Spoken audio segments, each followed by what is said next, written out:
তাই এনেছিলাম আর কেন?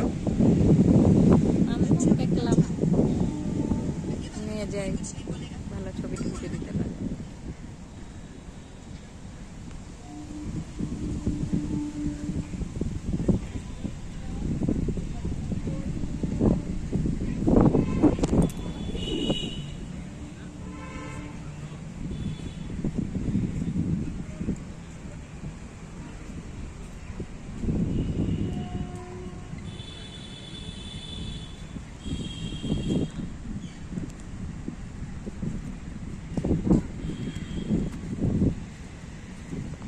এখন আমরা রবীন্দ্র সরোবরে বসে আছি।